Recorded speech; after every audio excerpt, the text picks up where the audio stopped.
Get your ears wrapped around the Golden State Media Concepts Basketball Podcast. All the scoop you need to know, from college basketball to the NBA and even March Madness. News of your rising stars, topics on and off the hardwood. This is the Golden State Media Concepts Basketball Podcast.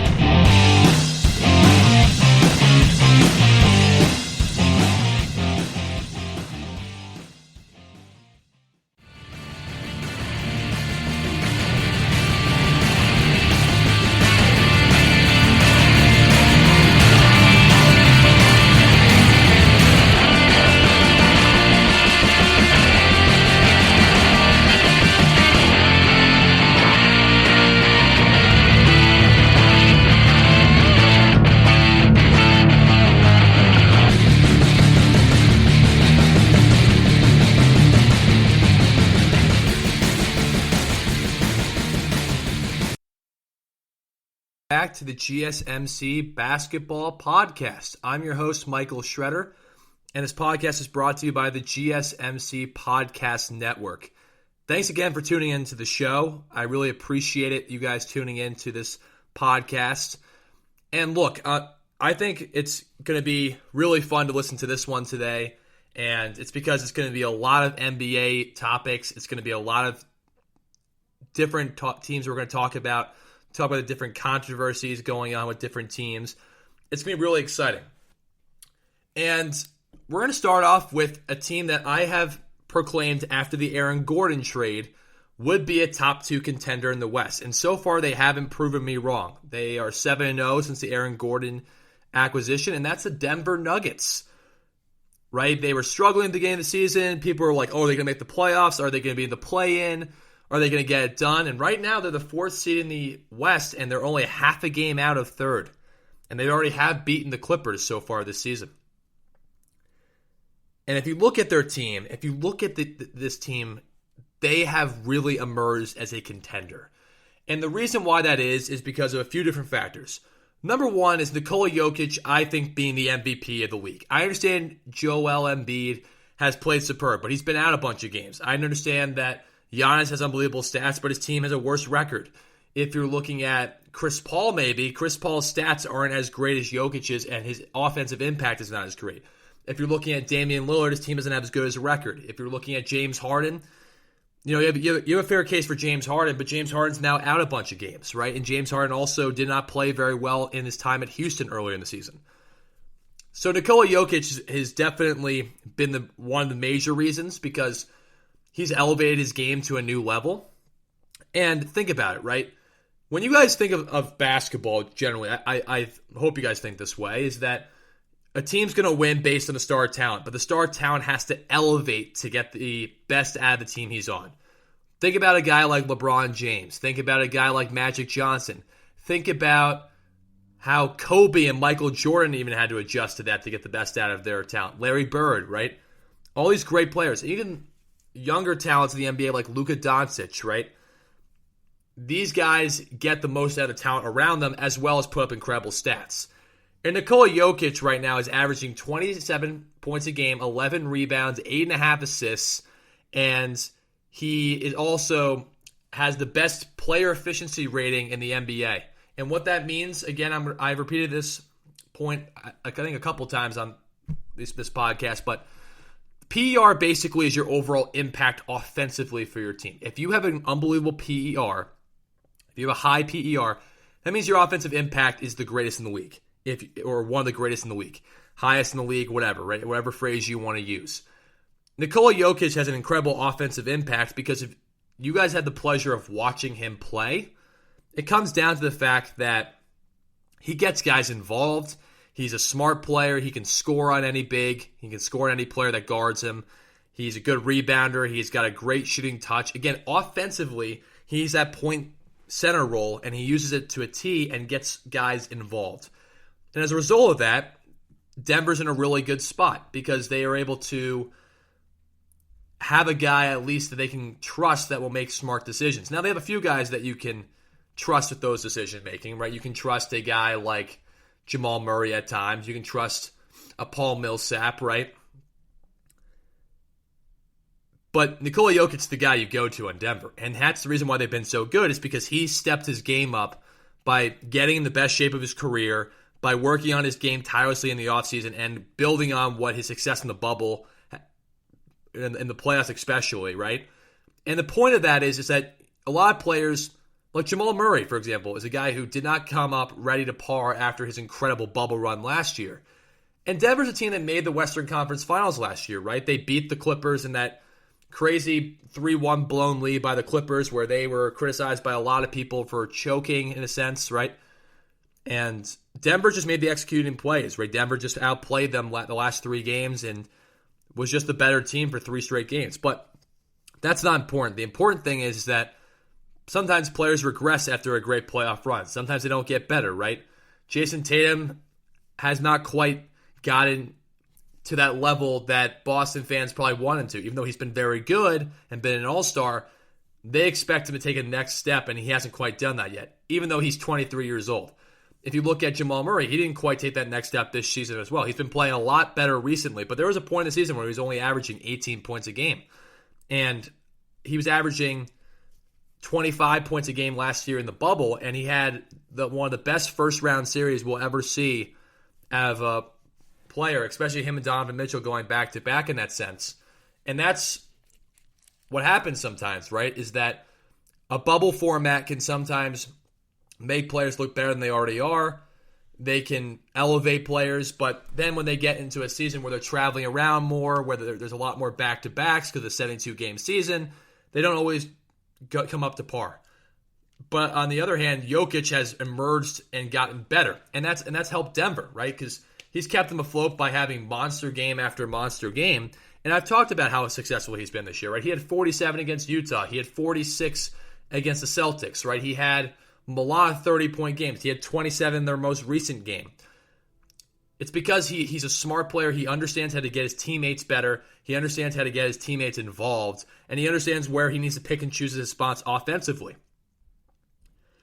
And that's the point with Jokic right there, is that whole kind of spiel, is that he's been able to get his team to that different level. Now, Aaron Gordan has been the second reason why they've been doing incredibly well. And people are going to say, well, look at his stats. He has games where he has 20 and games where he has 9. That's not the important statistic to look at. You can't look at his point total and think that's the reason they're going to win or lose games all the time. It's a different little thing impact. When I had my last episode where I talked about resilience, right? It's about doing those little things, right? Baylor had all those little things down to a T when they played Gonzaga, and that's why they won. It's why Aaron Gordon's fitting in so well with the Denver Nuggets at this point, because if you look at the way he plays, he defends at a high level. You saw against the Clippers where he defended Kawhi and Paul George at a very high level. He made them take difficult shots. And for that standpoint, right, you're going to play against LeBron when he's healthy in the playoffs, right? You're going to play against Paul George. You're going to play against Devin Booker. You're going to play against Donovan Mitchell. You're going to play against Damian Lillard. You're going to play against Luka Doncic maybe. And it's important to have a guy that you can trust guarding perimeter defenders who are dominant, right? LeBron James is the best player in the league. You need a guy in the West that's going to stop him, right? Phoenix doesn't quite have that, even though Phoenix has been very good. Portland definitely doesn't have it. The Clippers have Paul George and Kawhi, and Utah doesn't really have a huge amount of defenders just put in front of LeBron. But the Nuggets do. And I made this point when the trade happened, is that this makes a lot of sense from Denver's end because they got a guy who can make the defense of this team better. Also, the thing with Aaron Gordan, too, is he's a guy that doesn't have to take a lot of shots to be effective. He's shooting a very high percentage. He's shooting over 50% in each game he's played in Denver, and that's because he's taking efficient shots. He's really living off a lot of cuts and backdoor plays that Jokic will find him through, and he's getting easier buckets. And you can see also that he's enjoying himself. This is an important point for people to realize. When you are not enjoying where you're playing basketball, you actually don't play very well because you don't think the team has your best interest. You don't think you can win there. You don't think that the team around you is going to make you happy. You can see Aaron Gordon's attitude has changed immensely since he's been in Denver. And that's made a huge difference. That's made all the difference. And look, and that's emerged in the fact that they're better defensively because he's saying, okay, I'm accepting my role. Be who I am, right, which is a 10 to 15 point scorer, a good rebounder, a good defender, and a guy who can hit the three and, be athletic around the rim, right?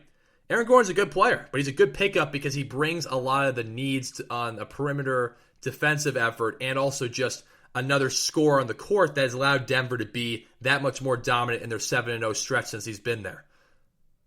Think about it. When they played the Clippers, he torched them on backdoor cuts and drives to the rim and rebounding around the basket. Because, again, you have Michael Porter Jr., who's 6'10", Aaron Gordon, who's 6'8", and Jokic, who's 7 feet tall. That's a big-sized group. And then you bring Paul Millsap off the bench. You have a lot of rebounders that can go get rebounds and a lot of willing rebounders in that regard. And also, Aaron Gordon's a willing defender. He takes less pressure off Michael Porter Jr. to be an elite defender. And now you have an elite defender that can guard those perimeter guys in the Western Conference and make things really difficult for them going forward. And that's all that it comes down to, right? In the playoffs, it's about matchups. It's about adjustments to these star players. It's different than college basketball in that retrospect because college basketball is more about how your game plan is, how you execute in your belief, and it's a more of a team kind of concept. The NBA is very much about stars. Yes, coaching does matter.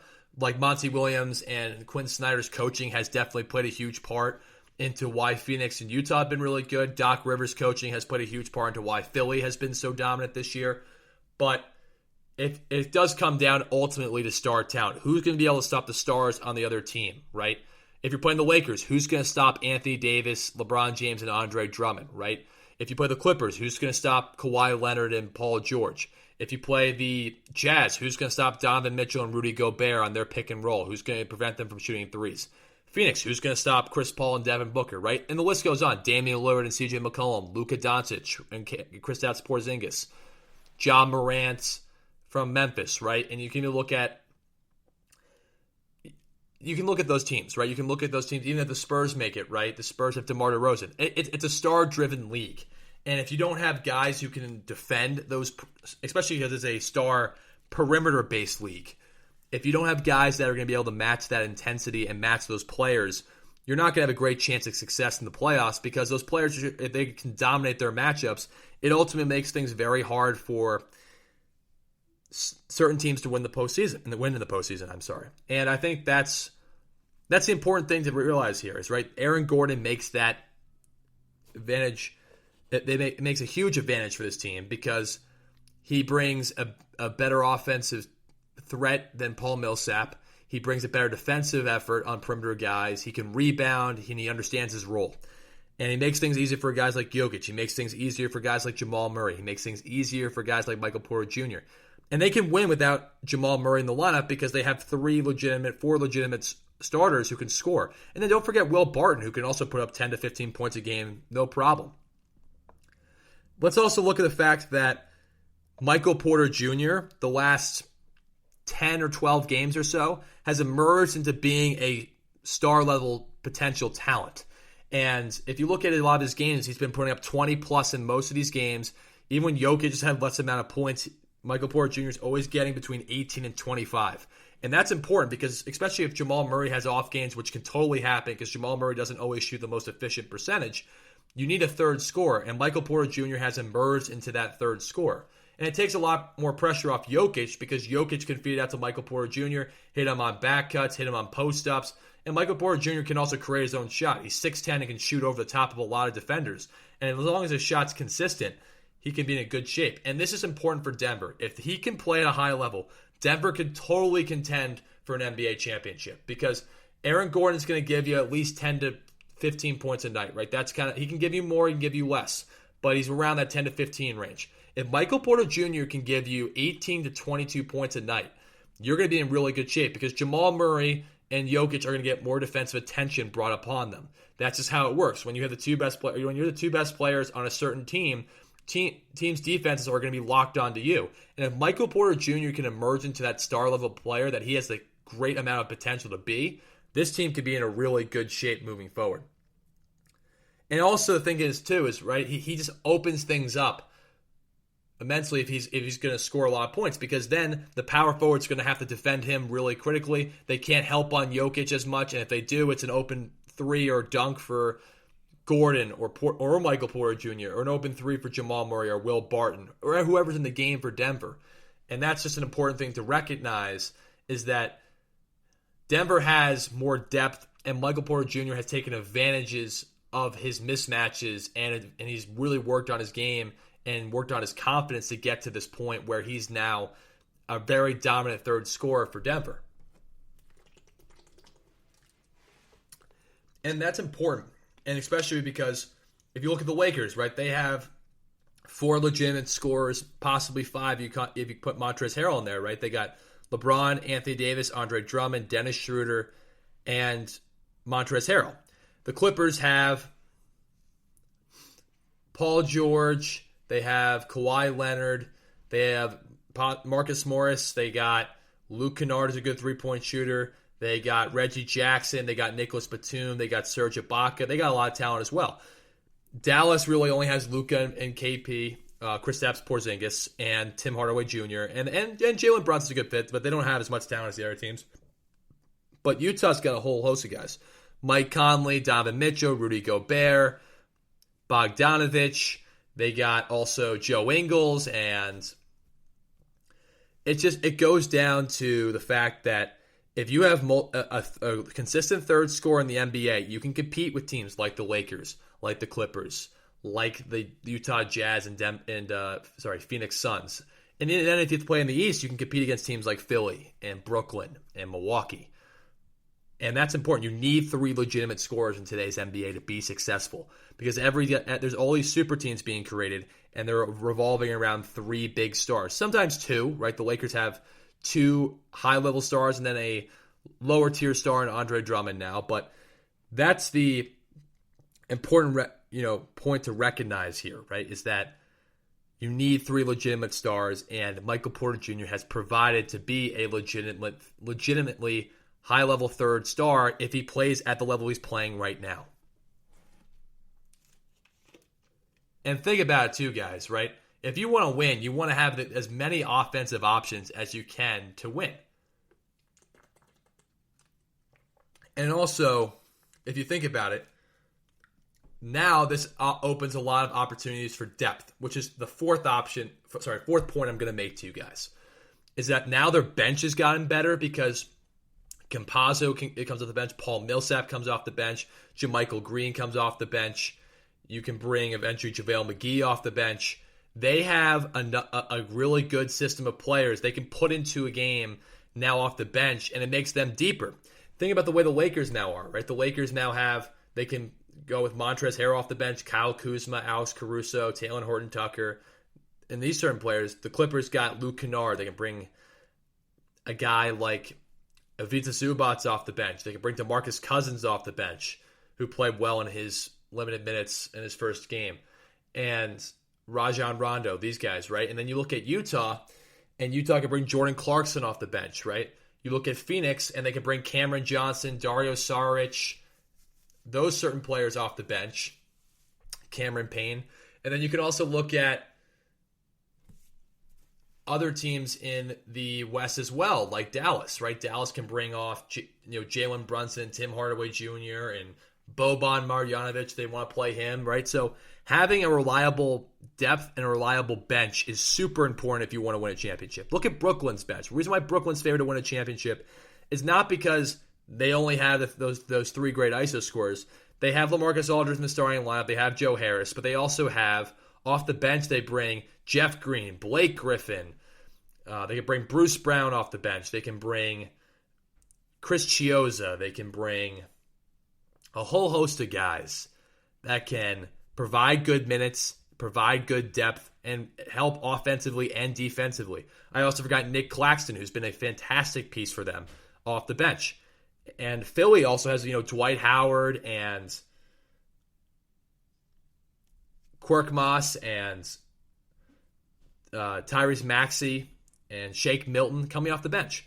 You need a reliable bench, period, right? If you don't have a reliable bench, you're not going to be able to be a championship team. It's just not how it works. And that's why Denver has a really good chance now, because they have a very good starting 5. And then they move Paul Millsap to the bench, and he's been playing better since he's been going to the bench.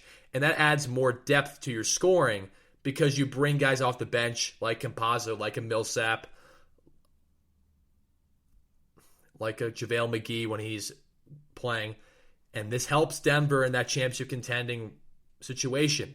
Again, the reason why Denver is doing so well is because Nikola Jokic has stepped up and become, I think, the MVP of the league. Aaron Gordan has accepted his role and brought a newfound defensive intensity and athleticism to Denver. You look at Michael Porter Jr.'s emergence. You look at, and then I think the fourth point is their depth. And the last point I want to make quickly is Jamal Murray. He's playing much more consistent. He's having much more 20 to 25 point games. And if he can be a consistent second option, Denver's got a real good chance to come out of the West, because Jamal Murray has the talent to be a high-level point guard in this league. He proved in the bubble. He can prove he can do it. So you don't know what he can do in the playoffs. He might explode again. He might be a player in the regular season who looks like he's underachieving and hasn't met expectations, that gets in the playoffs and he's much better. Rajon Rondo is a player that's like that. And that's an important thing to realize, guys, right? That's an important thing to realize. And that's why certain teams are successful and certain teams are not, right? If you don't have two or three legitimate stars, you don't have a good depth, and you don't have a good defensive identity, you're not going to win many games. And Brooklyn can get away with not great defense in a sense. I think it might hurt them later on, but their offense is just so good that they can kind of get away with it from people's points because of how good their offense is. But ultimately, I think if you want to win a championship, you got to have good defense. You got to have a good nucleus of starters. You got to have a good depth. And you got to have in that nucleus of starters 2 to 3 stars who can definitely get you 18 to 20 points a game, no problem, right? More than that's preferable, but you need to at least get 18 or more points a game. And you need to be consistent with that. You can't be one night not doing well and all that kind of stuff. So that's how I feel about the Denver Nuggets. That's why I think they're a really dangerous team. I think that's why they're going to creep up in the standings as well. So that's kind of why they've been so successful and why I consider them the second best team in the West outside of the Lakers when the Lakers are healthy. Lakers aren't healthy. I think Denver's the best team in the West. That's my opinion there. We're going to take a quick commercial break here, but when I come back, we're going to break down more NBA topics, such as the success of the Phoenix Suns, the hiring of Hubert Davis, a former NBA player with the Knicks and former All-American at UNC, to be the next head coach at North Carolina. And then I'm also going to talk about later in my show about why load management's not a great practice in today's NBA and actually hurts the NBA more than helps it. All that coming back up shortly. Are you looking for the very best NFL and college football podcast? Then check out the GSMC Football Podcast. Get the latest football news both on and off the field. From the NFL Draft to trades to the rumor mill to the NFL Combines, they got you covered. That's GSMCpodcast.com/football-podcast. Get updates on college rivalries, game day insights, and much, much more. It's football talk the way you want it. This show eats, sleeps, and breathes football. Don't forget to like them on Facebook and follow them on Twitter. Visit GSMCpodcast.com for more info.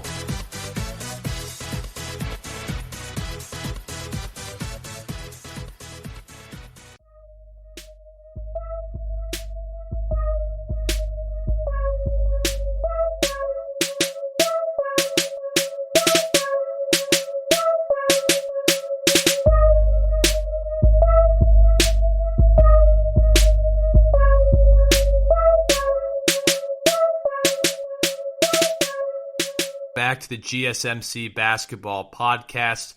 I'm your host, Michael Schroeder, and this podcast is brought to you by the GSMC Podcast Network. Again, thank you for tuning into the show. Appreciate all the support you've given to this platform and this podcast company. Really appreciate it. We all appreciate it from the Basketball Podcast. My last segment just talked about the dangerous team in the West. I think a team that, if the Lakers aren't at full strength, I think will come out of the West, and that's the Denver Nuggets. Talked about why they've been so successful. And it's been great for the NBA to see a team that came off of Western Conference Finals, that went through a little bit of adversity, now getting a chance to be back in that contending picture again.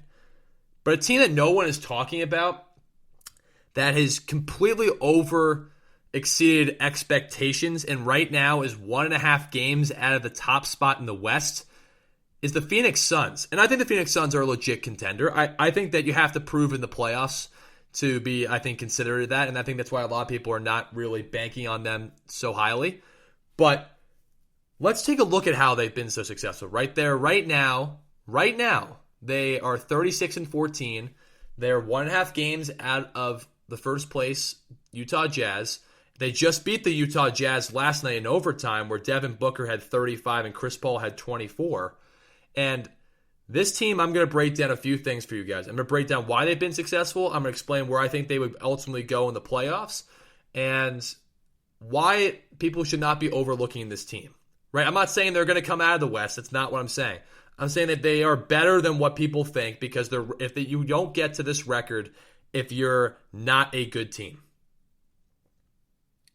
In the East, Milwaukee had that issue, but the West is especially more difficult to be a team that was a 10th seed last year to being a 2nd seed on the verge of being a number 1 seed in the Western Conference.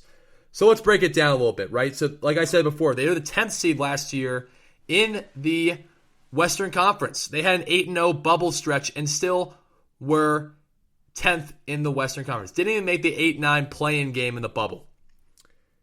But they built on that success, right? Monty Williams used that as a chance to teach these guys how to be consistent with success. They brought in Jay Crowder. They brought in Chris Paul.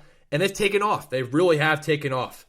And this is why, first of all, I'm going to give credit to Monty Williams. I think he's a top 3 Coach of the Year candidate this year. And the reason I think that is because this team was 10th in the West last year. I know they got Chris Paul. I know they got Jay Crowder. And I know Chris Paul is still an all-star and still a high-level point guard in this league.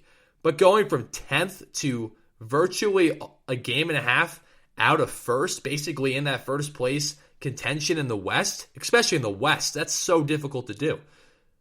It shows you that coaching is so important in today's NBA as well. It's not just look, the NBA is defined by star talent. That's why I made that point in the Denver Nuggets segment of this podcast.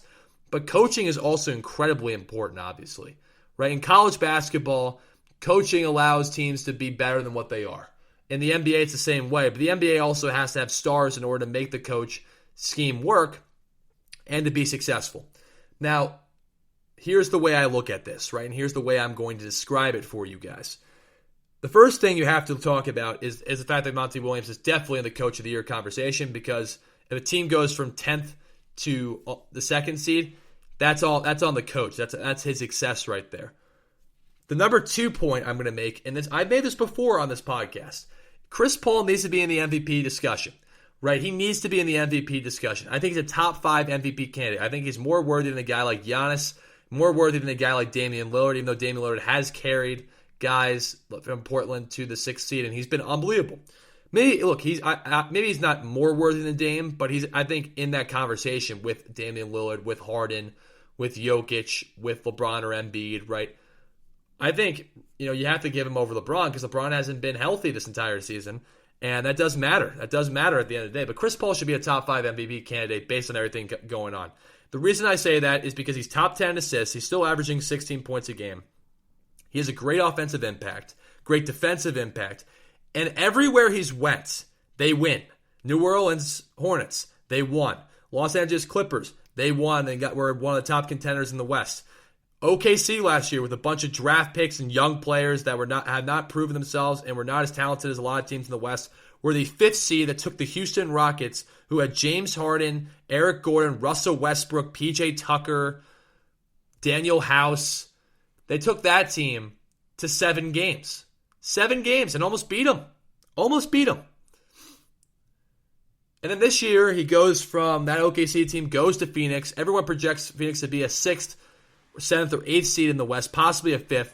And they are the 2nd seed with a game and a half behind Utah. That's Chris Paul. Now, Monty Williams is definitely very responsible for that. But Chris Paul is too, because Chris Paul is a alpha, right? And what being an alpha leader means is that you demand your voice be heard and you take control of the situations and you get the most out of your guys and you're going to be creating high expectations. Think of a guy like Michael Jordan. Whether or not you like the way he led in that Last Dance documentary, it did lead to 6 championships. And because he's an alpha level personality. And those guys are guys that demand perfection, demand to be their best every day, demand that you are winners and that you practice and behave like champions. Look, Chris Paul's not a champion and he's never gotten to a finals. But the thing is, everywhere he's went, the team's always been a chance to be in the playoffs or be a contender if he's got a couple stars around him. And that's what they've gotten in Denver, right? He has Devin Booker, who's a 26 point per game scorer. He's got DeAndre Ayton, who's a over 15 point a game scorer, who's also he's a good big guy, and he's definitely played more to his potential. But Chris Paul brings leadership. And what Phoenix lacked is a true leader. Devin Booker, I think, is going to be emerging into, I think, a leader. But he's young, right? He's only 24 years of age. And that's hard to be a leader at that age. It's very difficult to do that because you're a young player, and went through so much losing so far in his career that this is a chance now he gets to learn from Chris Paul, a chance for him to develop. And this is Chris Paul teaching Devin Booker how to be a leader, how to be a champion, how to be, well, not a champion necessarily, but how to be a guy that's going to be in that championship conversation by being a winner each day in and each day out, right? And that's because Chris Paul's friends with LeBron James and Dwayne Wade for a reason, right? Because those guys were alpha level personalities who demanded perfection, who knew how to, get it done in different ways, right? And knew how to win in different ways, right? LeBron and Dwayne Wade more of the championship picture, but Chris Paul more with the fact of getting teams to postseasons and having them over-exceed expectations. That Hornets team definitely over-exceeded expectations when he initially got in the league. That OKC team definitely over-exceeded expectations, and this Phoenix team currently has way over-exceeded expectations. Why he should be in the MVP race? Well, the reason why is because look at their defense, look at their offense, look at their winning, right? MVP is most valuable player. When they just had Devin Booker last year and Monty Williams and that team, they were 10th in the West. And Devin Booker averaged 30 points a game in the bubble, and they went 8-0. And I think they would have been a playoff team or in that hunt with him this year. They would have been an 8th or 9th seed, I think. But Chris Paul ultimately brings that leadership, that toughness, that stability, and he does this for every team. And he produces good enough stats where that could put him in the MVP conversation. And that's what has allowed Phoenix to take off in such a positive direction. And it can't be ignored how much of an impact he's got to the Phoenix Suns and given to this team and given to guys like Devin Booker and DeAndre Ayton. And look at Mikal Bridges, right? Mikal Bridges had a career year this year.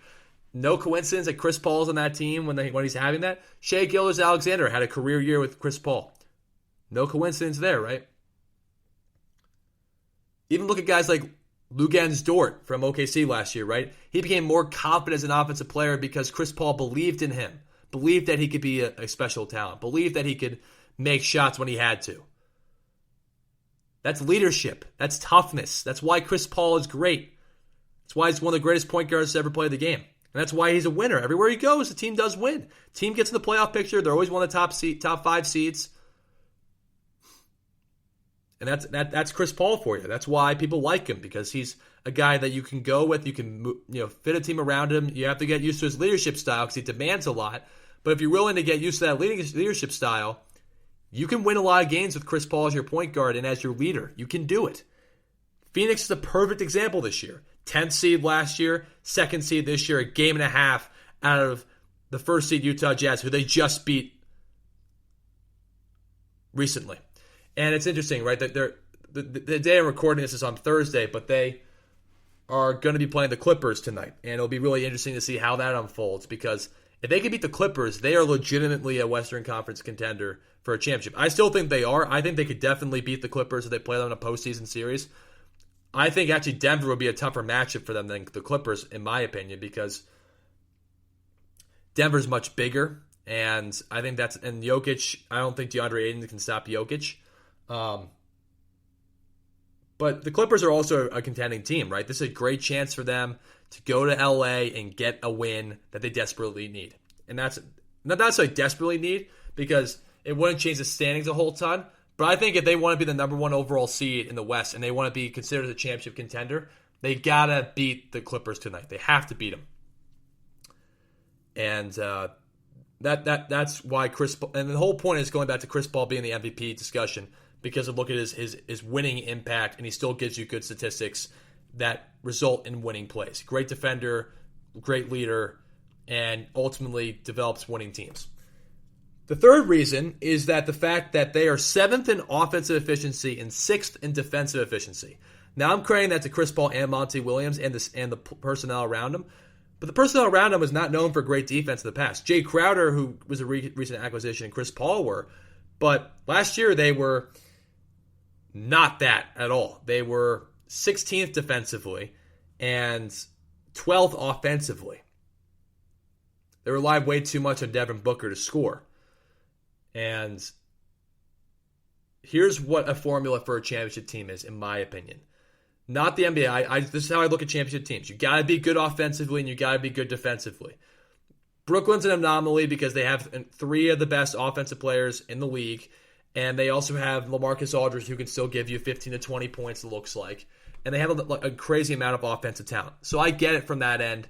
People saying, well, you don't necessarily need defense to win championships. I still think you do. I still think you need defense. I think Brooklyn has to play better defense in order to really get over the hump and win the NBA championship. They got the talent offensively to do it, but they got to play some defense. Now, I know the reason why Phoenix has been successful is because their offense is top 10 in the league, defense is top 6 in the league. And what that means is they're balanced. If you have a balanced team and you have star talent, you're going to win a lot of games. That means guys are invested to winning. If they're good on both ends of the court, they're invested into winning. I'm going to use another example. Look at Baylor, right?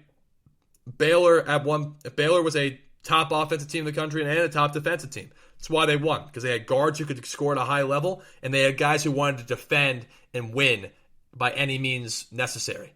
That's the way Phoenix is approaching this season. They have a great defense, they have a great offense, they have a great continuity offense where they run a lot of easy sets to get Devin Booker the ball in isolation situations. They take advantage of ball screens where they can get it to DeAndre Ayton inside or have Chris Paul attack a big. And they also have shooters around them where if Chris Paul or Devin Booker drives the basket, you have shooters around them that are willing to accept that role of being a shooter, and they're effective at it. Look at Cameron Johnson. Look at Mikal Bridges. Look at a guy like Dario Saric, right? These guys are all basically three-point shooters. And that's because they've accepted that role, and that's because they're also getting easy shots based on the fact that they're efficient offensively. And then defensively, these guys accept the role. Mikal Bridges is the best perimeter defender on that team. You can say Drake Crowder's a good defender too. But you look at Mikal Bridges, he was a guy who's always been pretty good defensively, but he's taken a big step up this season. And that's resulted in a lot more wins for this team. A lot more wins. And it's going to be interesting because that's why you look at this team and say, oh, this team can be real dangerous down the end of the court, because if they can defend and be balanced, it's going to be hard to beat a balanced team. And that's exactly the point I'm making. It's very hard to beat a team that's balanced. If they have a good offense and a good defense, really, really hard to beat a balanced team. And that's one reason why they can be in the contending conversation, because especially if they win against the Clippers, because that puts them in that conversation where they can get the job done against really good competition by being balanced. They don't have to rely on their star talent to score a lot of points because they can't defend. Right? They can rely on their defense. They have an identity. If you look at some of the teams that are struggling this year, like a Boston, like a New Orleans, they don't really have an identity. Like, what's New Orleans' identity? Great offense and terrible defense? Boston, what's their identity? Right? Phoenix has an identity. It's toughness, right? It's toughness and execution. It's executing the offensive plays, and it's being staunchly really good defensively, where they can beat you from balance. It's why a team like Utah has been so effective this year, because they can beat you from both the defensive side of the ball and through a lot of ball movement and three-point shooting on the offensive end and great pick-and-roll offense. And that's why Utah's been so effective. And this is why Phoenix has been so good. Speaking of the starters on Phoenix, they have a net rating when they're on the court of 2.4. That means they outscore their opponents by 2.4 points a game when they're on the court. That's incredible, because plus minus is very important in basketball. Plus minus is basically your impact on the court, how much your team gets outscored or how much you outscore the other team when you're on the court or when a group's on the court. And when you have a net rating, of 2.4, that's winning basketball again, right? That's winning basketball. You look at the offensive efficiencies of certain teams that have high point differentials, right? It's because, not the offensive efficiency, the amount of points people score per game. If you look at a team that scores a lot of points and doesn't allow a lot of points, they have a high net efficiency, which means that Phoenix is playing great defense and being efficient on the offensive end with their 5 starters. It's why they're in the position they are now, because if you don't have a good net efficiency rating, you're not going to win any games when it really matters. That's not really the what really happens in basketball. It's just not what happens. And that's an important point to make out, because if you look at net ratings, that's important. If you have starters who can outscore their opponents, especially in the tougher Western Conference, when you get to postseason time, that really, really matters. And that's the important point for me to recognize, and for people to recognize, and for me to point out to you guys, because this is why Phoenix has been a very good team this season and why people should be talking about them. Look, I don't think they're going to get out of the Western Conference necessarily, but they could definitely contend and give teams trouble, right? They have a team that can definitely be built into the future. They got great pieces. They got great identity. And I think so I'm going to make 2 other points I think that are really important about the Phoenix Suns. Devin Booker has always been an elite level scorer, always been a guy that you can give the ball to. He scored 70 points in a game. So the guy we all know can score at a high level. But it's the efficiency in how he's scoring this year that has really allowed Phoenix to become, I think, a better team. His efficiency was much better in the bubble last year, where he averaged 30 points in the bubble, and was, I think, the best player in the bubble during the regular season. Maybe Damian Lillard, you can argue, was better. But if you look at what he's done this season, he's shooting 49.6% from the floor. That's the highest of his career. His three-point shooting is around the same as always been in his career, around 36%-ish. And he's averaging 26 points a game. He just had 35 against Utah. The reason why that's happening is because he's becoming a smarter player. He's understanding than a couple years ago. He's understanding more now that he needs to take efficient shots, take over when he has the opportunities, and again, he needs to be the leader of the team. So he's going to be like, I'm going to work on my game so I can be efficient every night. I can be consistent every night. I don't have games where I shoot 8 for 25 from the floor. If I have a bad shooting night, I can still shoot maybe 11 for 25, right? And guys are going to have bad games. That happens in basketball, and everyone understands that. It's sports. You're not going to be good every night. But the fact that he has taken the role of being more assertive recently and being really efficient this year based on just finding his spots and making the shots in those spots, that's the exceptional thing there. And that's what's going to be so great about him in this postseason. Will he have that great chance? Because I think he's going to play very well in this postseason. I think he's going to really prove himself, that the fact that he wasn't initially put in those all-star rosters and had to be a late addition on for Anthony Davis, he's going to prove, I think, a lot of people wrong. And then I think defensively, you have to go back to Denver again, because they have some statistics I think that people need to look at and really, truly appreciate. So like I said, they're 6th in defensive efficiency, but that consists of being a team that is excellent in three-point shooting in terms of teams making threes and three-point percentage. So the teams in the NBA Phoenix is the second best team in terms of allowing the second fewest three-pointers made a game, and also three-point percentage, they're second best in that. So they allow the second fewest amount of threes made in the NBA and the second worst percentage from three. That's important because the NBA is such a big three-point shooting league, guys, right? That's so important. This is why Phoenix can have a chance, because, and this is why they should be respected. If you can defend the three, you got a great chance, because the Lakers aren't a great three-point shooting team, but they will shoot them and guys will hit them. Utah's an excellent three-point shooting team. The Clippers are a top 2 three-point shooting team. Mavericks shoot a lot of threes. Portland obviously shoots a lot of threes. Denver's going to shoot a lot of threes. The league is dominated by the three-point shot now. And if you can defend the three, like Phoenix has been able to do, you got a great opportunity to be successful.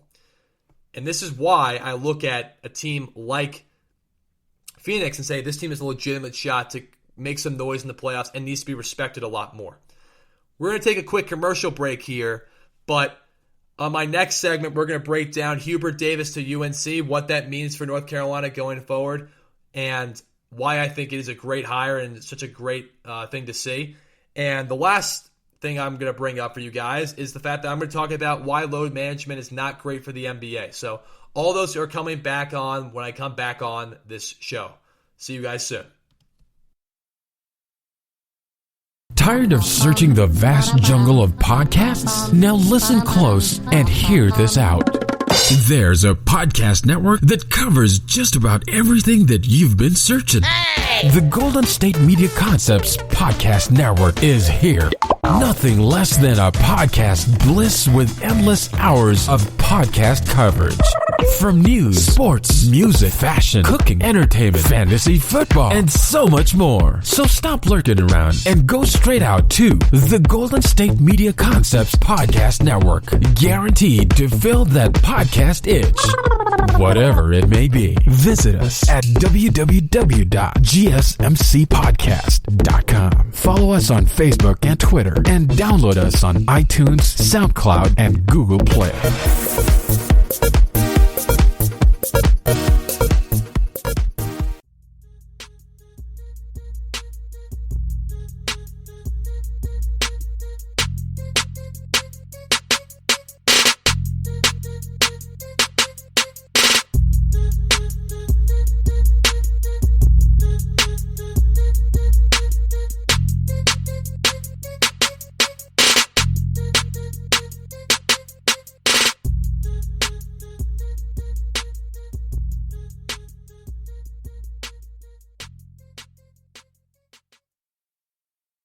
Welcome back to the GSMC Basketball Podcast. I'm your host, Michael Schroeder, and this podcast is brought to you by the GSMC Podcast Network. So in my last segment, I broke down why people need to start respecting the Phoenix Suns. I'm not saying they're going to win the Western Conference, but they can totally contend for a Western Conference crown. They have enough pieces, they have the system, they have the culture, they can do it. They got to prove it, obviously, and a lot of these guys haven't been in the playoffs, but what Phoenix is doing this year is truly remarkable and needs to be appreciated a lot more. Now, shifting over to college basketball a little bit, let's talk about the acquisition of Hubert Davis as the head coach of North Carolina. This was my expected hire. I thought Hubert Davis was going to be that. He's the first actually black coach to be the head coach at UNC, so that's a truly remarkable thing.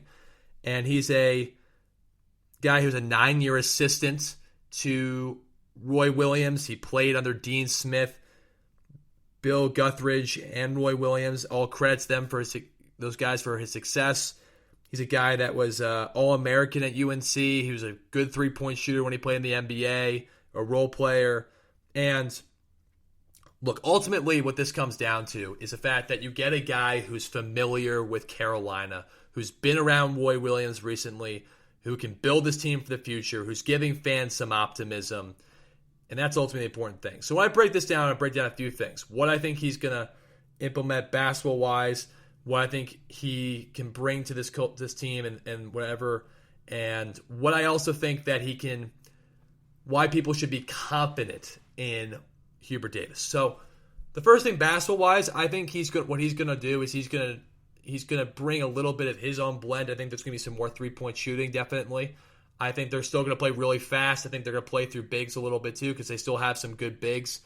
But I think they're going to rely on their guards a little bit more, right? Armando Bacot's a very good player. But they lost Walker Kessler. They're going to lose Sharp, and they're going to lose Garrison Brooks. So as a result of this, when I look at North Carolina, they got a great chance to bring in they have a good recruiting class coming in. They have guys like R.J. Davis, Caleb Love. They got Leaky Black. These players are very good players. And they definitely got better as the season got on. They can play fast. They can work on their three-point shooting. Because, again, Hubert Davis is a guy who's an exceptional three-point shooter. But he's going to take bits and pieces from the different guys that he was under in terms of basketball playing and also coaching, right? Dean Smith, Bill Guthridge, Roy Williams, three greats. Obviously, he can learn a lot from those guys and then put his own blend on that kind of stuff.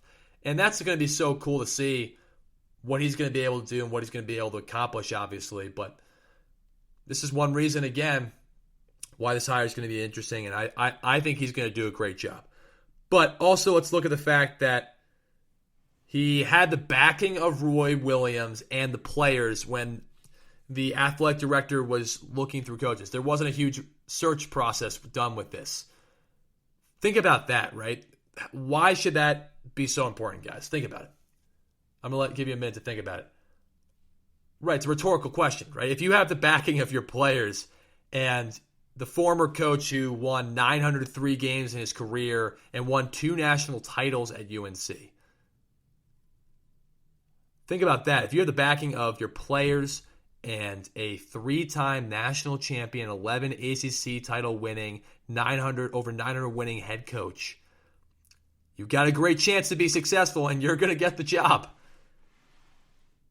It's also the fact that Hubert Davis knows basketball, okay, guys? Like when I don't know if you guys were younger and watched College Game Day from 2009 through like 2011-ish. I mean, he was there a little bit longer, but he was a basketball analyst with Digger Phelps, Reese Davis, Jay Billis.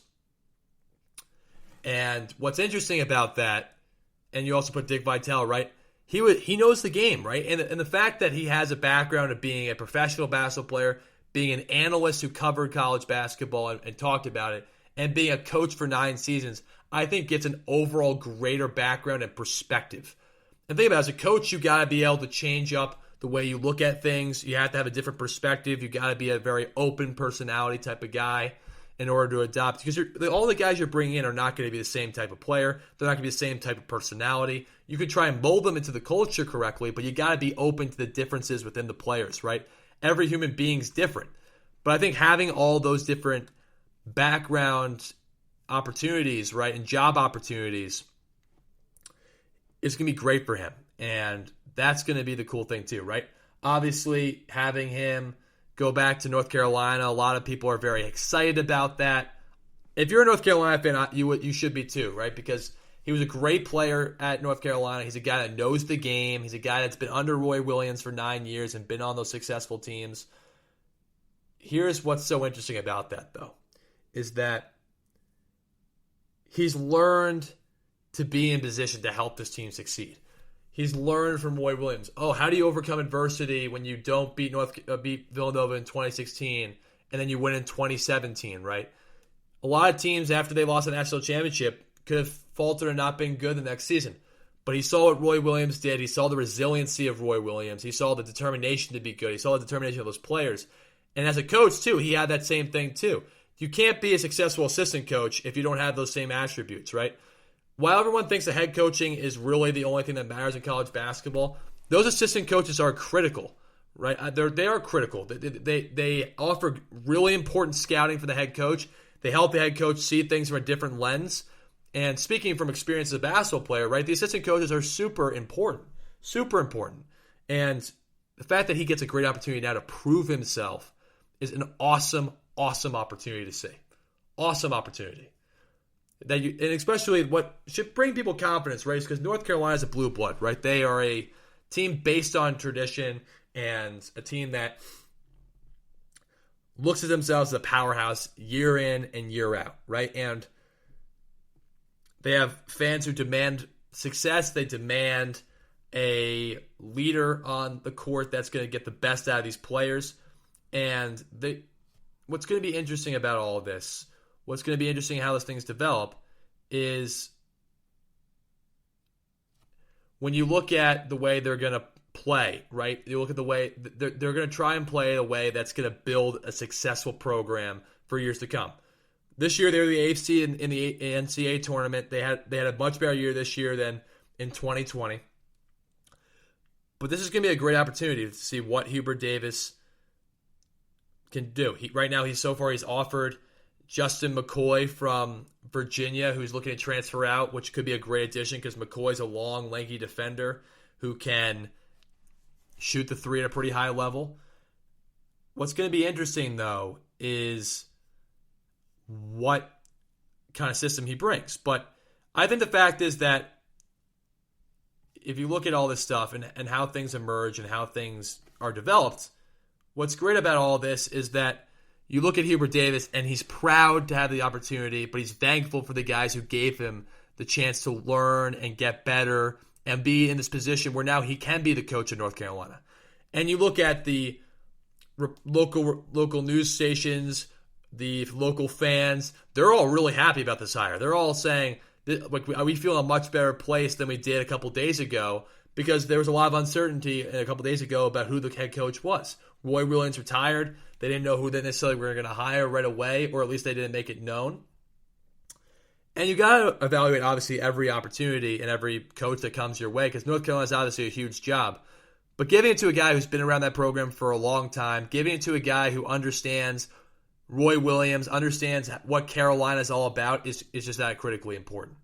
And when I look at Hubert Davis, a guy that was a good three-point shooter in the NBA, who played on some of those tough Knicks teams, he can take that experience and adopt it to this new age, right? He's a guy that has been coaching as an assistant coach for 9 years. He's a guy that, at least as an analyst, understood that there's different ways the game's been evolving. And the game has become a huge three-point shooting game. And the college game has also been adopting the huge three-point shooting trend as well. And if he can take that strategy and adopt on it and become better at it, he has a great chance. And I think he does have a really good chance, because he's a guy that's known as a great leader. He's known as a guy that wants to build great relationships with his players. He's known as a genuine guy. He's known as a developer, right? Think about it, though. A lot of the assistant coaching's job is actually to work out with these guys and develop these players, right? The head coach has so much responsibility. A lot of the assistant coaches, I'll say just from experience and other guys I know that play basketball, the assistant coaches have a lot of opportunity to really, nail in and develop these guys, right? I've seen certain guys like Phil Hanley from the Lakers, right? This is what I'm referring to about like things I've seen, right? Phil Hanley has helped develop guys in the Lakers, and it's why he's regarded as one of the better developers in basketball, because the head coaches have a much bigger scope they have to do. They have to worry about different things with recruiting. They have to worry about different things with all the players on the team. The assistant coaches have the job of really being able to work with these guys and develop them. And that really plays a huge role into why Hubert Davis can be very successful at UNC, and why I think he will be successful at UNC, because he's already developed a lot of these players. A lot of the guys have built a relationship with him, and he's already helped them out with their skill sets and improving year in and year out. And he's going to only have a chance to do that more, right? Implement his scheme, implement his development drills, right? Implement the certain things the players need to do on a day in, day out basis. Especially when you're at North Carolina, when you play against the high-level competition, you're going to need to have a coach that knows how to develop guys to be ready for that. It's just different, right? When you play at a lower-level school or you play in high school, you're not playing always against the greatest competition every night. But North Carolina's always one of the top teams or top-regarded teams in the country. They're always going to play against the Big Ten, the SEC, the ACC, obviously, and schools that are going to challenge them. And if you don't have that proper development scheme, you don't have that proper system in place, you don't have the backing of your players, you don't have that trust built, it doesn't always work out well. But I think it's the fact that Hubert Davis has been there, he's developed a lot of these players, he has built trust with a lot of these players. It's the reason why Roy Williams backed him, it's the reason why the players backed him, and it's the reason why the fans are optimistic that he can be successful. And that's the way we all have to look at it, right? Everyone wants to look at, oh, well, it's a new coach coming into a place that Roy Williams was super successful. It's going to be a difficult position. He may not be able to win. That's not a good way of looking at it. You got to look at the fact that Hubert Davis is confident in himself. The players are confident in him, that he's humble. He understands that he's going to have some work ahead of him in terms of recruiting and getting guys into this program that fit his scheme. But ultimately, he's learned under great coaches. As a player for Dean Smith, Bill Guthridge, and then being into having the chance to sit down and work as a top assistant coach to a Roy Williams. Again, when you learn, people don't realize about the head coaches. When you're an assistant coach, you're learning so much from the guys that are these high-level coaches because their knowledge is off the charts. Their ability to adjust to adversity is off the charts because they've been there before, right? Look at Duke, right? Obviously, Coach K. You have guys like John Snyder and Jeff Cable. Jeff Cable right now is the head coach at Pittsburgh. He learned so much from Coach K and the way he handled adversity. And look, Pittsburgh was better this year than they had been in a bunch of years. And I think he's going to be fine there because he learned from Coach K, okay, here's where I can implement my scheme, but here's things I'm going to take from Coach K and implement into Pittsburgh when I'm there. Hubert Davis can do the same thing, right? He learned from great coaches. He can implement his scheme, but also take little bits of things he found that were successful in those guys' coaching styles and adapt it to his own. That's ultimately like when you have role models or guys who are really accomplished in a field, right? This is an analogy for life guys. And when I think about that, when you look at, let's take a perfect example, right? Tony Robbins is a huge motivational speaker out in the world, right? A lot of people will take what he does and implement them to their lives and have their own way of doing things, but also implement his teachings, right? Think about certain great NBA players, right? Guys trying to model their game that to fit their athletic bodies and to fit their skill sets and what they were gifted at, from a physical standpoint, but they also take those guys because they want to learn and get better, right? They watch, certain guys love to watch LeBron James and Luka Doncic, and that's how it goes. Like Cade Cunningham, who's going to be either the number 1 or 2 pick in the NBA draft this year, he learned from guys like Luka Doncic. He said, like, oh, I can make these certain passes just as well, and here's how he does it. And that's a cool way to think about it, right? Because that relates back to what Hubert Davis has a great opportunity to do, because he's going to be able to bring guys in, develop them, but he has the ability to take his own style, implement what he's learned from those great coaches he's been around, and build a great program back. And look, North Carolina obviously did not have the national championship run. They got blasted by Wisconsin. But look, things happen, right? North Carolina was not quite up to their par this season, right?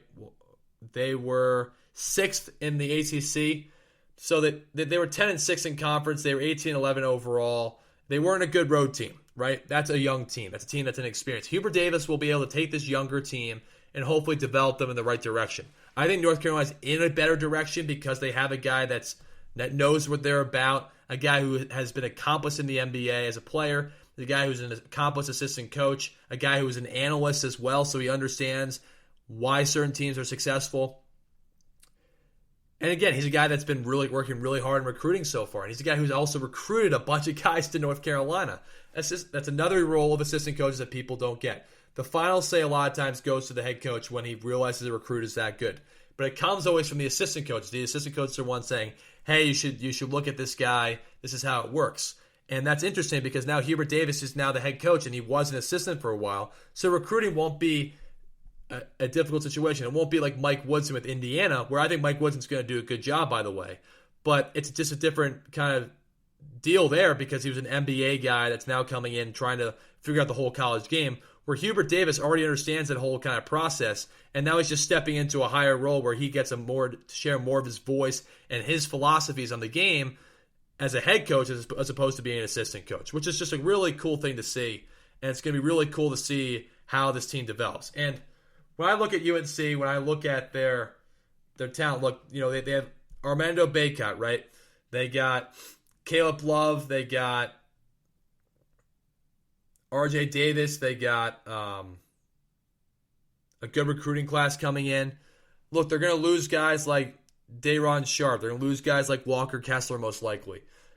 But what they do have the great opportunity to build upon is the fact that they have pieces that they can already implement from this year's team that have already developed and gotten better as the season went on.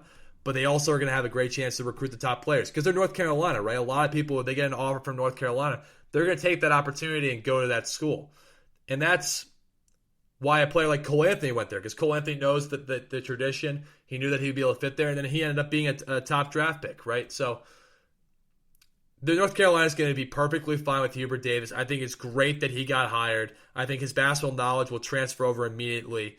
And the fact that he still has a pretty young team and that he's been with them before is also another reason why I think they're going to be fine next year, because they've already built that relationship with the coach, right? That is so important. When you have new teams coming year after year because of the one-and-done kind of situations, you don't always get that relationship with the coach to know what he's thinking, how he's going to develop you. That's not always easy, right? The one-and-done thing is not bad. It's just that a lot of times these teams come in with little chemistry issues, And when some crazy thing like COVID happens, those chemistry issues never get fixed right away.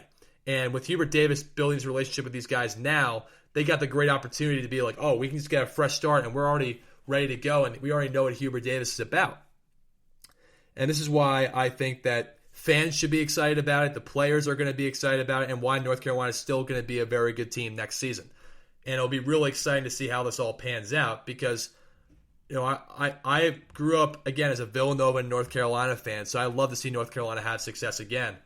And it's going to be really exciting to see how this stuff all pans out and unfolds, obviously, as things continue. But congratulations to Coach Davis. It was what I expected in terms of the hire. He's definitely meets all the qualifications and is a fantastic, he's a fantastic player. He's a fantastic assistant coach. He's a guy that definitely has learned from some of the great coaches out there. So he's going to do a fantastic job. He's going to do a superb job there for sure. And it's going to be really exciting to see that unfold and see if they can be in that national championship contender role within maybe the next couple of years. And I think that they have a great opportunity because Hubert Davis knows the game. He knows how Roy Williams was. He knows what Carolina's about. And fans should be optimistic. And I think North Carolina's going to only have more positive things come from here. We're going to take a quick commercial break here, but when I come back, we're going to talk about a very interesting topic within the NBA, and that's load management. Why it exists, the idea of it, why it's not good for the NBA.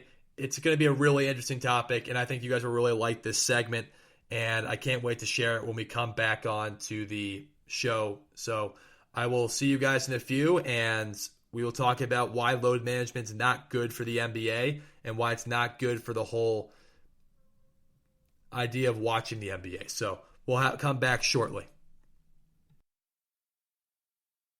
This is your ultimate stop for everything sports. The Golden State Media Concepts Sports Podcast. Should I say more? From the NFL, MLB, the NBA to MMA, it's all in here. The Golden State Media Concepts Sports Podcast. Listen now.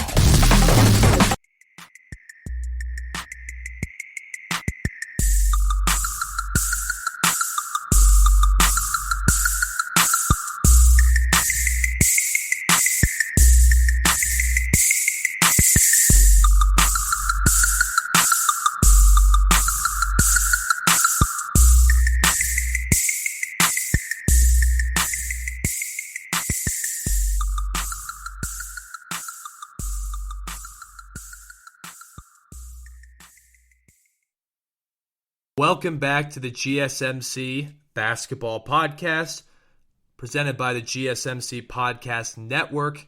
I'm your host, Michael Schroeder. My last segment broke down the Hubert Davis hire at North Carolina, which I think is going to be a great hire, and I think he's going to have great success there. I'm really happy to see a guy who's an assistant coach get a great opportunity to coach at a blue blood and make them back to a national championship relevancy. And I think North Carolina's got a great chance to do that under Hubert Davis. But shifting back to the NBA, this is something I wanted to talk about, and I haven't had a chance to talk about yet on this podcast, and that is the whole idea surrounding load management, right? It's a concept in the NBA where basically it's when a player sits out a game for health reasons, and it's to keep their availability good as the season progresses, so when the postseason comes, these players are fresh, ready to go, right? So that sounds good, right? Because if a player is injured or has hot nagging injuries, you can rest them, keep them healthy. That makes a lot of sense from the face value of it. What happens, though, is that a lot of times players are just resting when they're healthy. And you look at teams like the Brooklyn Nets this year. You look at the Clippers last year with Kawhi Leonard and Paul George. You look at the San Antonio Spurs when they had Tim Duncan, Tony Parker, and Manu Ginobili when they just rested games because they were getting ready for the postseason. They just took games off. This is just what load management has turned into at this day and age, in this day and age of NBA basketball. And I think it's a very bad thing for the game. I think it's something that's definitely not helping. I get it if you're like the Dallas Mavericks with Kristaps Porzingis, because And I even get the Kevin Durant thing. I get those ideas because those guys have legitimate health injuries and health concerns. So I kind of get it from that angle. But when you're perfectly healthy and you're taking games off to rest or take games off just normally, like, again, that's not a good look. And no one's questioning what these guys are doing off the court, or it's just taking games off is not what you sign in your contracts, right? So when I look at load management, I'm going to give you 4 reasons why load management is just not a good thing and why I think it's not helping the NBA in any sort of fashion. The first thing is it brings on chemistry issues, right?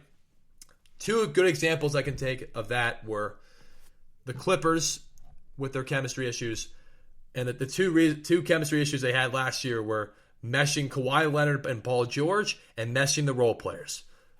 Now, why was that a problem? Well, when you have the team only play 20 games together, you're not building very good chemistry. You're not building any sort of chemistry, really, because 20 games in an NBA season, when there were 82 games last year, when you have 20 games where you're a full-strength team and the guys are not taking off games with load management or showing up to planes late or whatever, it doesn't allow chemistry to be developed. It's why the Clippers struggled in big moments against Denver, but it's because they didn't have chemistry. Paul George didn't have a rhythm. Kawhi Leonard didn't have a rhythm, right? That's the excuses that were made, but it's true, right? Those excuses may sound like excuses, but it's true. It's what happened. It's because Paul George did not play enough games with Kawhi Leonard. Kawhi Leonard did not play enough games with Paul George. They didn't play enough minutes with the supporting cast as a whole team. So they didn't know what spot to be in, where to cut off Kawhi Leonard when he was getting double teamed.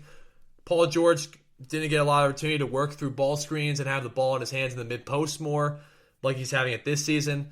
And it just goes down to the fact that chemistry is a big problem with load management because you have these players out for games just when they're perfectly healthy. You don't get a chance to use every game to build and get better.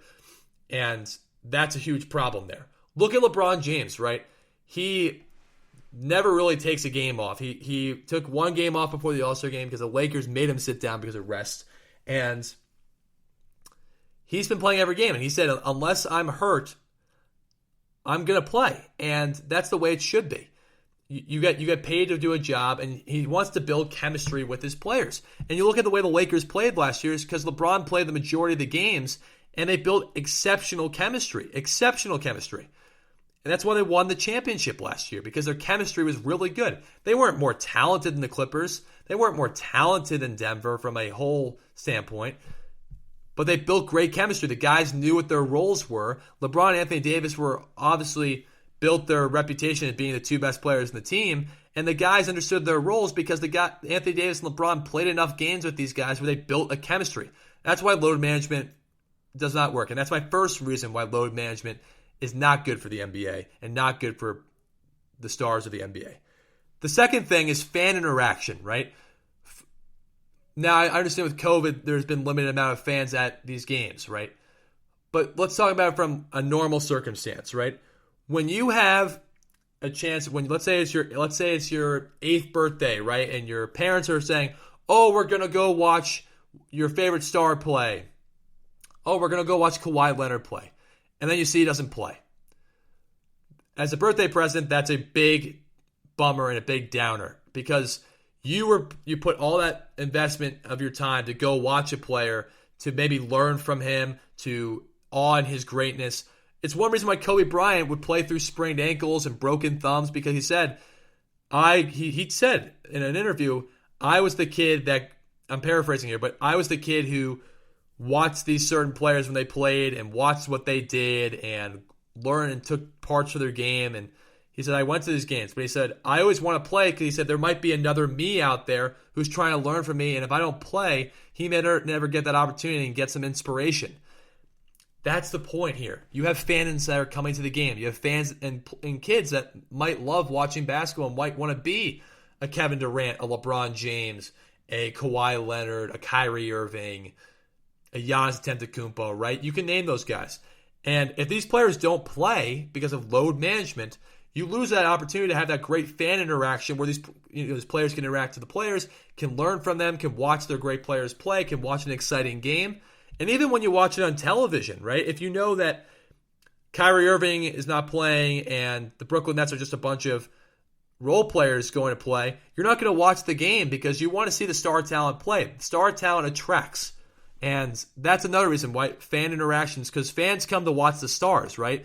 Yes, they're loyal to their teams and everything like that. Certain guys are. But more people now are loyal to players. They like certain players and they like the teams that those players are on. And if those players aren't playing, then you instantly don't have as much of a positive likeness to those players because of the fact that you're not interacting with them, you're not watching them play, you're not getting a chance to learn from them, you're not getting a chance to see them in person and see what they do and see their talents showcased in a certain game. Again, you don't know who's in the stands, you don't know who's going to learn from you. And if you're healthy, you should be playing. Look, if you're injured or anything like that, I get that, but that's the point of why load management. The second point about why load management is just not a good concept, because a young fan who goes there for his birthday, or a young fan trying to learn from these star players, doesn't get the opportunity to learn from these guys if they are not playing that night because they are playing a weaker opponent and they want to take the night off. It doesn't make a whole lot of sense, and it really ruins the fan star player interaction, which I think is one reason why the NBA has been such a successful league for so long.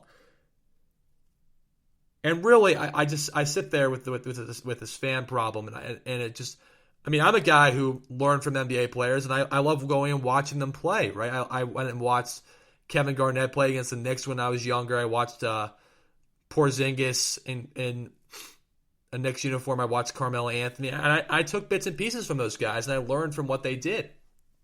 If those guys decided to take a night off, I was there, I never would have learned or seen those great players and their greatness showcased at that level. It wouldn't have been as fun to watch and wouldn't have been as exciting, and I wouldn't have learned as much. And that's the second problem with load management. The third point, and whether this is fair or not, the perception of the team goes more negative. If the team has guys that are just taking nights off when they're perfectly healthy, it naturally creates a more negative perception. The players are viewed worse. The teams are viewed in a more negative light. Now, Brooklyn, for example, has become the villains of the NBA this season, and that's primarily because they've gotten a lot of really talented players in buyout markets, and people think it's unfair. Another reason, though, is because a lot of these players are taking games off, and for different reasons, and a lot of people are not too happy about that because they want to see these players playing. They want to have the opportunity to watch these guys play. Especially during COVID, the tickets for those limited fans is much more expensive than they would be if it was a full capacity. Again, it goes to supply and demand, right? It's more scarce, obviously, using an economics term for you guys. But this goes back to the fact that perception becomes reality a lot of times, too. If a team, like the reason why the Clippers weren't necessarily liked by a lot of people is because the fact that these players were just taking off games. And then, the Clippers players made excuses at the end of the year, but then people were saying, well, you guys took off games. That's why you guys didn't develop great chemistry. And that's what's kind of happening, unfortunately, to the Brooklyn Nets, whether it's fair or not. Right? I'm not saying the perceptions are always necessarily fair, but it's a reality because people want to see your players play because you're getting paid money to go do a job. And they're like, go do your job. If you're healthy, you should be playing. And that's the perception that certain players and certain teams have when they do this load management and they do it to a really high usage. And that's the problem with the NBA, with this whole load management thing. And this is why it's a problem for NBA teams and the NBA brands, is because the perception is, well, look at all these teams that are load managing. They don't care about the regular season. Why should I watch the regular season? And that drives away a lot of fans away from the game, whether that's fair or not, right? I understand the NBA ratings have been generally okay, but I'm saying that generally drives some people away because they're like, why do I want to watch the NBA if these guys aren't going to take the regular season seriously? I don't need to watch these games. I don't need to care about the games. And that's an important point to make, is that perception becomes reality a lot of times. And if you don't have the star players playing every night because they decide to load manage and take games off, that does put a bad reputation, a bad perception on that team because they're saying, like, why are you doing this? Do you not take these games seriously? Do you think you're just going to mail it in and do well in the playoffs? A lot of people don't get that. Even when the Spurs did it, I didn't really understand it either. I'm like, why aren't these players playing? If they're healthy, they should be playing, right? If they're too old to play and their bodies are too fragile, then you find a way to limit their minutes or something like that. Like the teams do that with LeBron James. They sometimes, as he's gotten later in his career, they limit his minutes a little bit more, where he's playing less minutes. But this whole idea about load management is a reason why certain teams get bad perceptions, whether or not it's fair or not, because they're having players who are perfectly healthy take off games. That's ultimately a problem that occurs from this kind of stuff. And that's why certain teams have worse reputations than other teams, right? Why the Brooklyn Nets have become the villains of the league is primarily because of their super team, but also because of the fact that a lot of guys have been load managing and they're not really happy about that. A lot of fans aren't. And that's another big reason why load management just doesn't make a whole lot of sense, because number one, you're not building that chemistry, right? Number two, the fans are not having as much interaction with star talent. And number three, you're building a worse reputation and perception for your team because people think that you're just mailing it in and not caring about the regular season and just think that you can win it all by just showing up to the playoffs. That's not a good way to go about things, and that does unfairly or fairly bring a bad reputation to your team. And that's why load management, in my opinion, is not a great concept for the NBA, because that's what unfortunately will happen.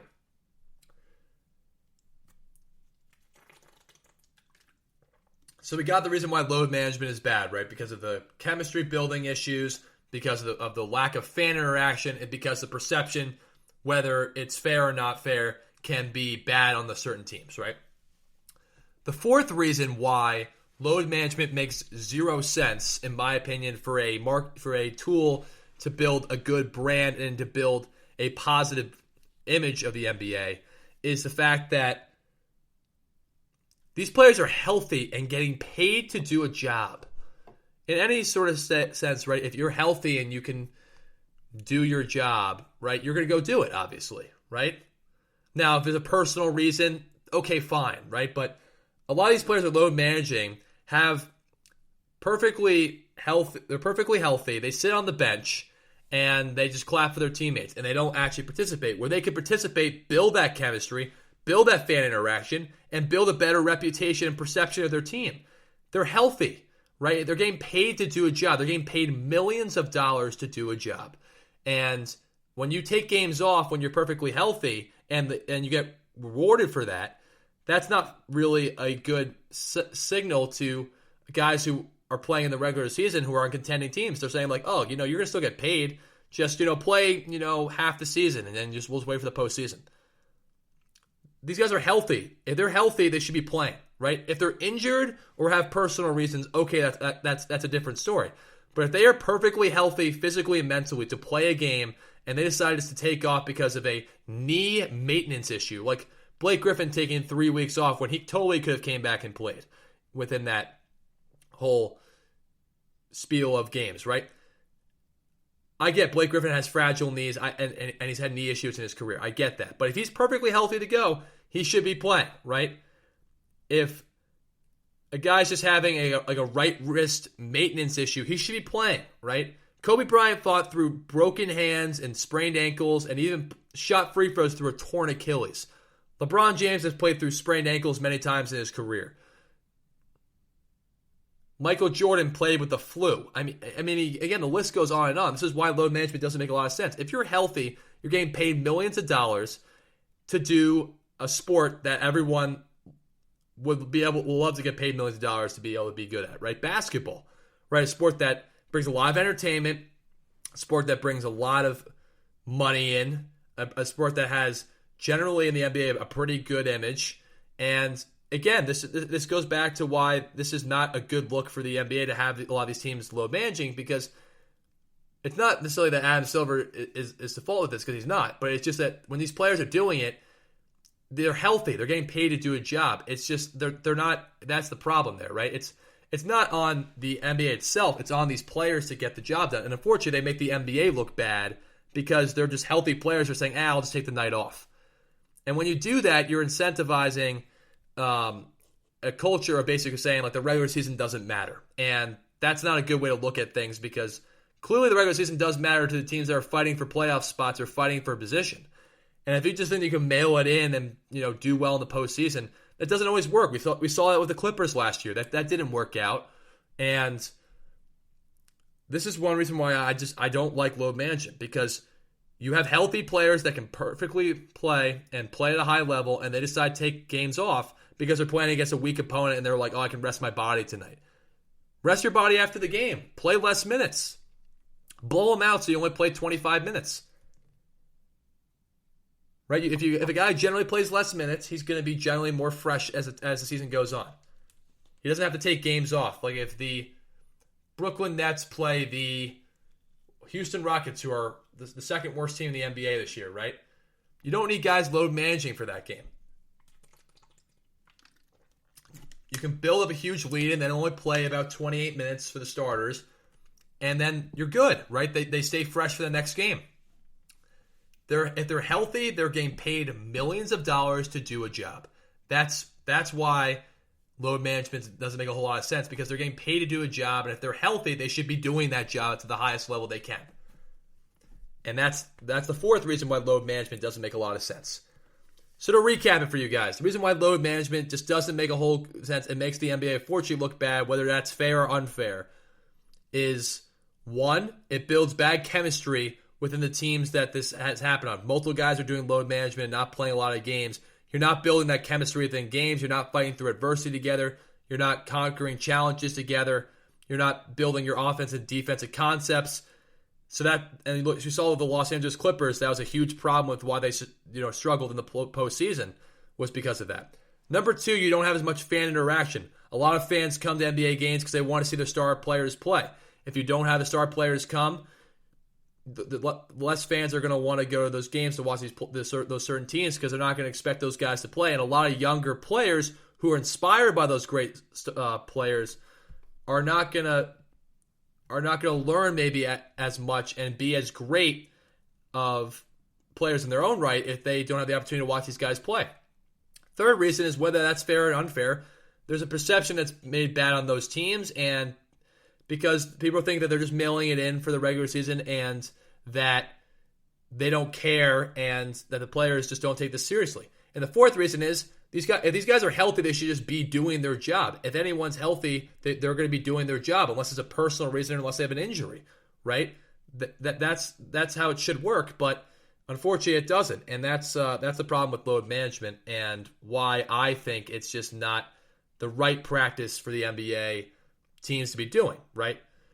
The NBA is a great product. Adam Silver does a great job, but this is one thing that teams are employing, which I just don't really like. Star players just not playing on a consistent basis. And I think that when you look at the NBA, you want to see your star players play on a consistent basis. You want to see chemistry being built, because you want to see these teams overcome challenges together. You want to see them live to their full potential. You don't want to sit there and have this what-if game, right? Everyone's saying, oh, what if Brooklyn had all their three players consistently playing, right?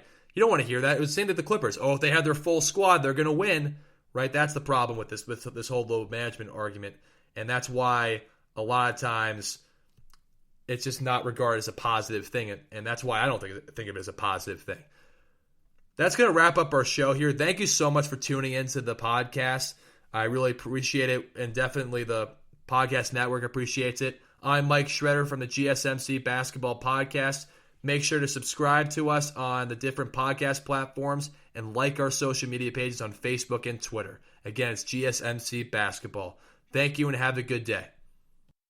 You've been listening to the Golden State Media Concepts Basketball Podcast, part of the Golden State Media Concepts Podcast Network. You can find this show and others like it at www.gsmcpodcast.com. Download our podcast on iTunes, Stitcher, SoundCloud, and Google Play. Just type in GSMC to find all the shows from the Golden State Media Concepts Podcast Network, from movies to music, from sports to entertainment, and even weird news. You can also follow us on Twitter and on Facebook. Thank you, and we hope you have enjoyed today's program.